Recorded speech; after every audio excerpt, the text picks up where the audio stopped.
Well, hi there, and welcome to another episode on NetSupport Radio.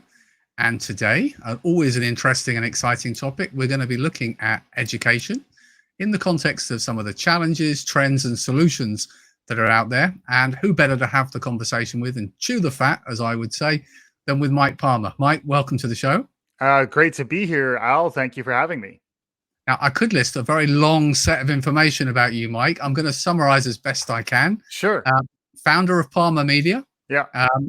Been developing learning media solutions for over 20 years, focusing on thought leadership programs and showcasing talent. Host of a number of podcasts, including Run It Back podcast and one I know well because we've had a conversation before. Yeah. The fantastic Trending and Education podcast. Yeah. So before we dip into a few of the topics that I've alluded to, Mike, tell us a little bit about the Trending and Education podcast and any other activities you're involved in at the moment. Yeah, sure. So Trending and Ed started back in 2016, and it was a R&D project at Kaplan Test Prep, where I was working at the time. So I was heading up the digital media program there, which was a lot of learning R&D. And, I like to think of myself as the guy in the lab for James Bond. Is that Q, I believe? Yeah. It is. Yeah. So I was kind of like the Q for our educators, our instructional designers, our media program. So we were always doing R&D projects. And then one of the R&D projects that kind of dropped into my lap was podcasting, in part because Slate was also part of the same holding company that Kaplan was, Graham Holdings. And they bequeathed to us a little whisper booth in which we could record our sessions. And once you have, it was right outside of my office. Once that's there, it's like the gauntlet has been dropped. We have to do something in support of this offering from the gods of podcasting. So we started Trending and Ed back in 2016. I think the idea was to try to stay ahead of trends, and there was going to be a virtuous cycle to doing that. If basically we've been doing it every week, sometimes more than one episode a week. We're over 400 episodes now. So the virtuous cycle of looking for trends and trying to learn from what's happening around us is really fascinating. And then I, in part, use that when I exited Kaplan as a way in which I could found my company, Palmer Media, around the podcast that I'd established with Kaplan. And then that was right before the pandemic happened. So, I was running a trend spotting, educational trend spotting show through, 2020 until the present day, which suddenly it became even more front and center, the role that education is playing in our lives and the way people think about learning and the future of learning. It all seems to have been accelerated in the last couple of years. So if you're doing a trend spotting show and you're trying to stay ahead of accelerating trends, it's been an amazing time to be doing this type of work. It seems like it's perfect timing. And to start a show with podcast gods, whisper booths, and being Q, I mean, that's a pretty good list of topics we can list. But the thing that really stands out for me and why it's so appropriate talking with you today, Mike, is really that concept of trends and trying to look ahead of the curve. Yeah. And that's what we're all trying to do. Some of us are trying to rely on a crystal ball, and some of us are working on slightly more concrete information from the marketplace. So let me fire off a quick question as a starter for today. Sure. From your point of view, and I know there are plenty, but what's the most important trend in education right now that you see? Yeah, I would say macro trends. I thinking about the future of work and the way in which marketplaces and job designs are being disrupted nowadays. I would say the role of AI and automation and how that's going to disrupt the professional landscape that kids are going to be graduating into when they become adults. Young adults are already entering this workforce. My supposition is that it's changing much faster than it had ever changed before, and I'm not sure our educational infrastructure will be able to pivot fast enough to get out far enough ahead soon enough to really equip the rising generations with the tooling they need. Not to mention the rest of us. It's not like you stop No. learning when you graduate from whatever your last formal degree is. We all have to learn so much faster nowadays, and I'm a little concerned that we may not be able to keep up.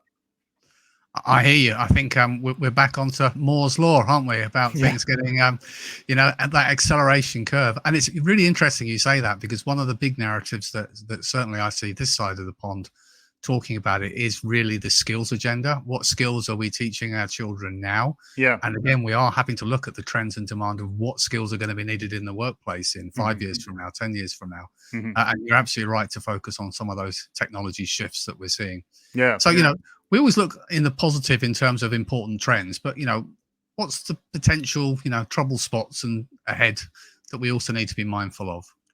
Yeah, I think there's a real trend towards dehumanization that is happening right now that I see as coinciding a little bit with this trend towards automation, where technology is a bit of a death force in its own way if you compare it to humanity. So how do we ensure that we're not raising generations of the downtrodden? How do we have a hopeful vision for what the future for humanity will be? And that's where I think there's a real threat through the regimentation of our educational systems and big testing apparatuses and ways in which we're not necessarily allowing folks to thrive as learners.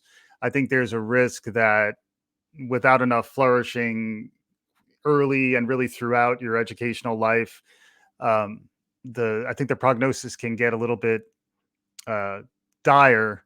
But also I'm a father of a 2-year-old who just entered the 3K system here in New York City, which is an amazing innovation on this side of the pond. Although I think we're probably borrowing from more progressive educational policies out of Europe.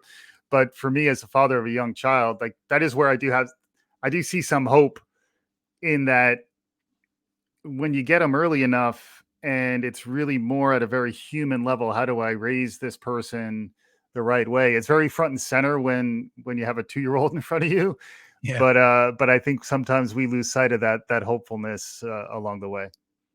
It's a really, salient point, I think, for us to kind of embrace, because I think when we talk about technology, there's sometimes a risk that it's all about the tech without recognizing that the tech's there just to empower great people to be Mhm. amazing in the Mhm. classroom, to Mhm. kind of facilitate that human interaction that's always going to be the key. Yeah. Uh, so I absolutely embrace what you're saying there. I suppose the obvious question, though, seeing as we're going to try and fix the world in 30 minutes here, Mike, is what about potential solutions? Any suggestions of the things we should be considering or reflecting on? Yeah, I mean, I do think it builds on the example of early childhood education. I was watching Daniel Tiger, which is a cartoon over here for kids, but it teaches social emotional learning to basically 3-year-olds, roughly. I think Daniel is 3.5. Um, but it reminds me of the old, everything I needed to know I learned in kindergarten, and how we kind of lose sight of that along the way. So I think there is some hope both in the way we're educating around just being a good human. I recently had a guest on who was talking about teaching for intellectual virtues. Like what is the curriculum? What kind of mindsets, in addition to skill sets, are we trying to establish Mm. for the future? I think there's an opportunity to really reimagine the pedagogy so that we're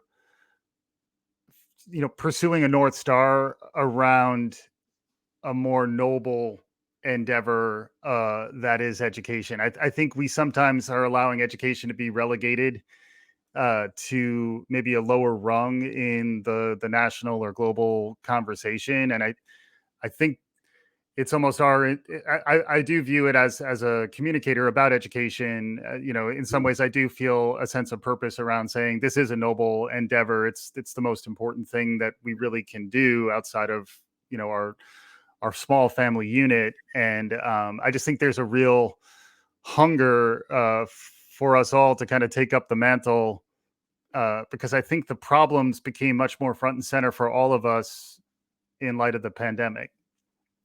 Absolutely. And I think that context, I think, resonates wherever you are in the world.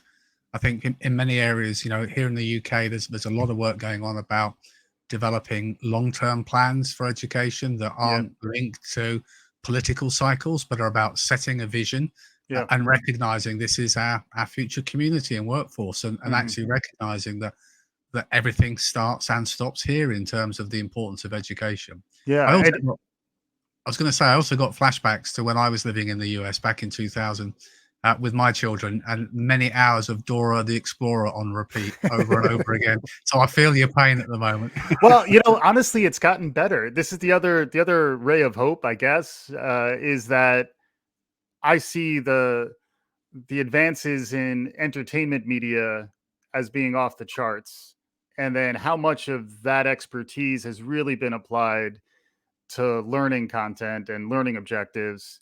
And I think we're just scratching the surface, because if you look at, you've seen the number blocks, right? You understand the Mhm. phenomenon that is the number blocks. I mean, educational content continues to get better, and then I think the tools are becoming more democratized to allow more people to be more teachers to become showrunners, more instructional designers to become, you know, founders of learning companies. Like it is, I'm kind of hopeful that we'll be able to borrow from what's happening in, streaming media and gaming and interactive media, and then leverage that with the same level of like artful design that you see in those domains. I just think it's challenging because I don't know if one person can do it as a teacher. So how do you sort of round out the infrastructure to give people the support that they need? That's probably a challenge. But yeah, I'm trying to hit some hopeful notes, Al.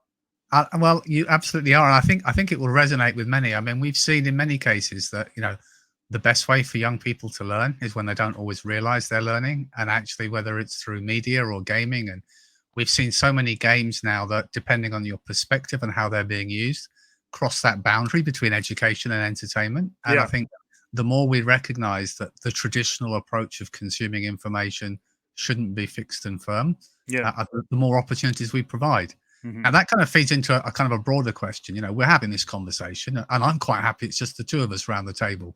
But do you think we've got the right people around the table talking in the bigger picture about these solutions?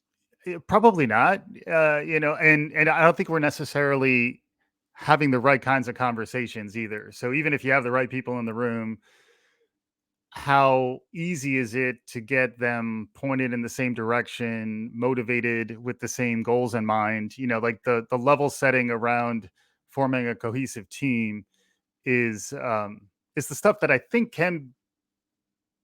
there can be more that can be borrowed from the professional, the work setting, that I think could inform educational settings.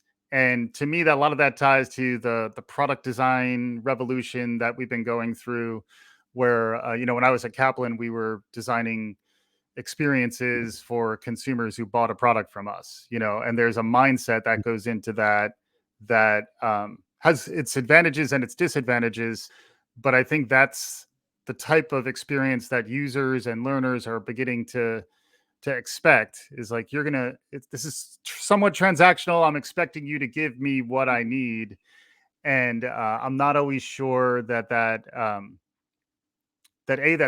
good to sort of shift the model to a more of a commercial model, where I think again, education, I think, can be something a little loftier than that. And but then at the same time, if it's what folks are expecting, can you leverage some of those expectations and build sort of through that into some new models of particularly interactive media? And when you think about, augmented reality, virtual reality, and AI, all those things are moving forward along with gaming.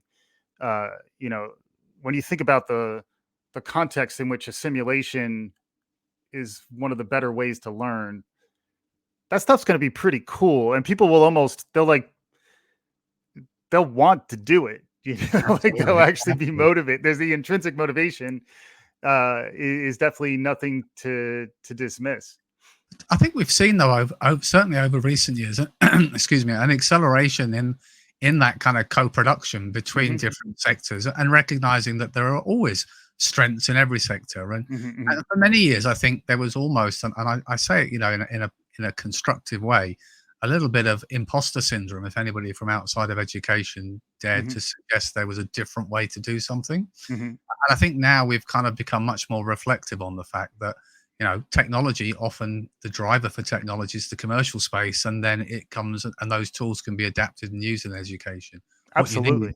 what you need is an educator at the helm to steer the project or the solution to Yeah. make sure that it's fit for purpose. But that co-production, I think, has proven to be a really, really positive driver for many. Yeah, well, and I would say, I frequently quote, the Walter Gibson, "The future is here now. It's just not very evenly distributed."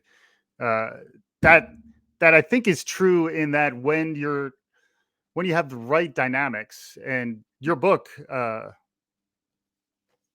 My Secret EdTech Diary by Oh, bless you. Look at that. by by by Al Kingsley, for example, it does a really nice job of talking about what are the dynamics of those of us who are going to be moving in the right direction.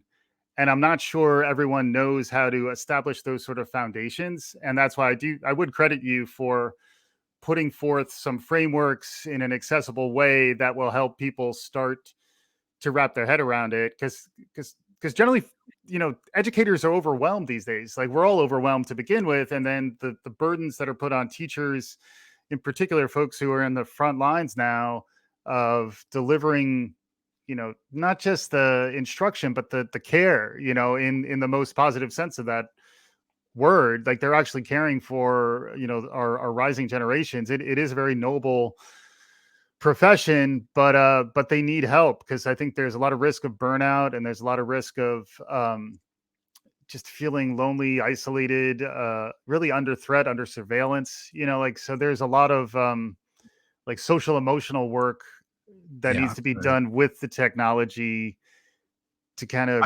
help them get to where we need them to go. I think you're absolutely spot on there, Mike. And I always use the kind of example that in terms of responsibilities and tasks on teachers, it's very much like the glass is full to the brim. Hmm. And yet we're pouring in extra responsibilities before we're taking something out first to try Hmm. and keep that equity of balance, and make sure that we've got, our education community with us for the long haul, not burning out Exactly. on short haul. Now, we Right. talked about a negative there, but let's focus on something positive. Let's cheer ourselves up, Mike.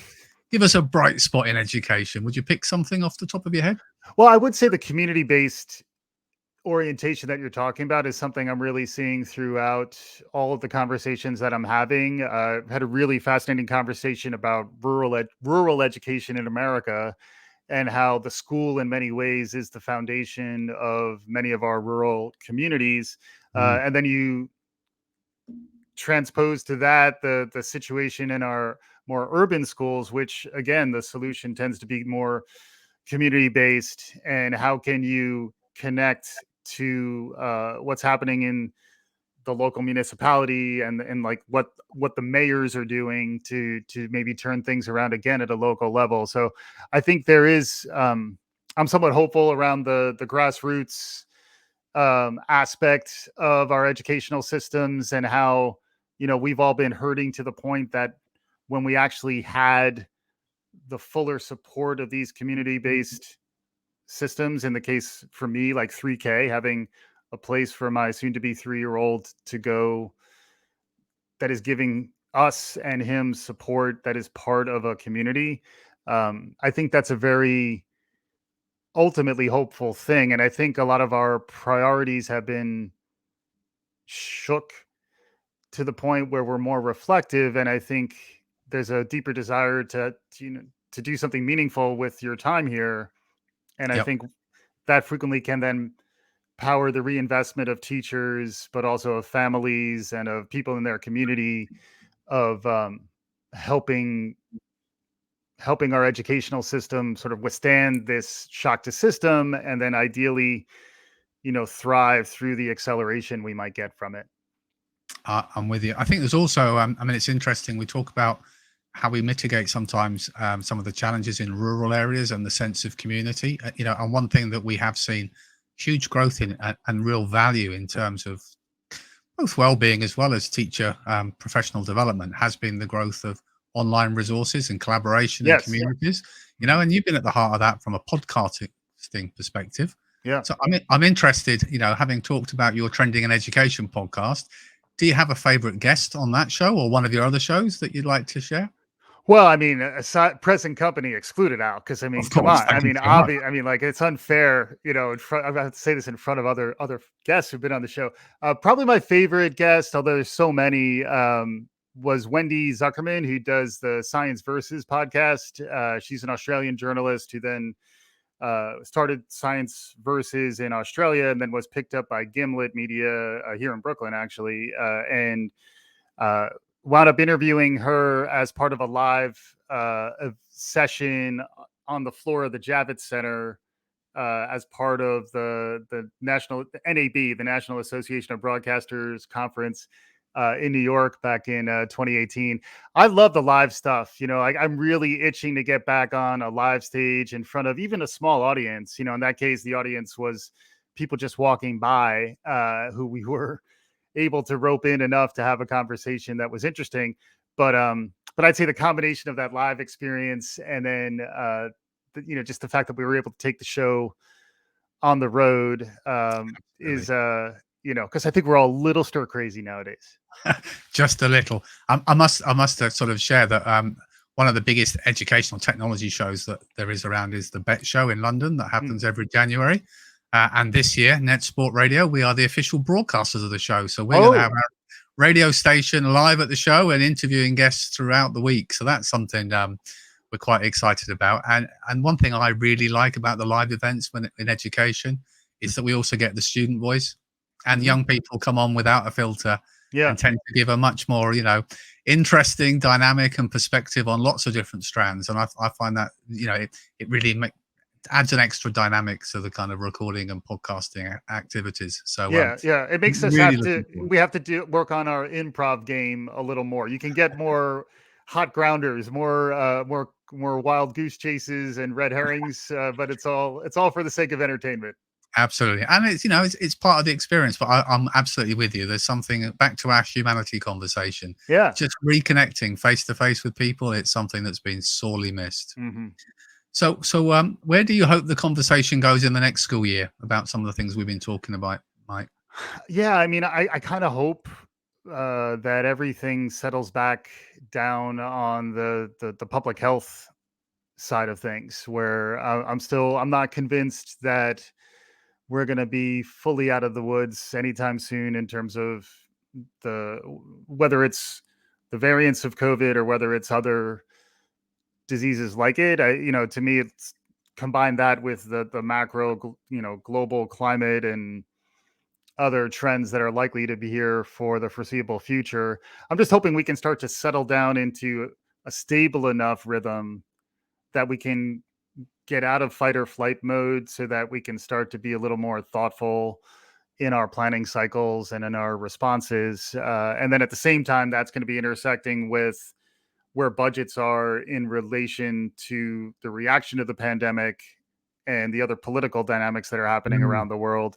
So I think it's going to be an interesting time where, I would hope folks can settle into a healthy place where they can make good decisions. And then ideally be a little bit opportunistic when the funding spigots are turned up versus turned down, because I don't think it's going to necessarily be a steady stream. So I think there's an opportunity to be opportunistic, probably in the next, say, 2 to 3 years, if you're interested in shifting careers into ed tech and trying to get in on an exponential uptick that I am foreseeing and also rooting for.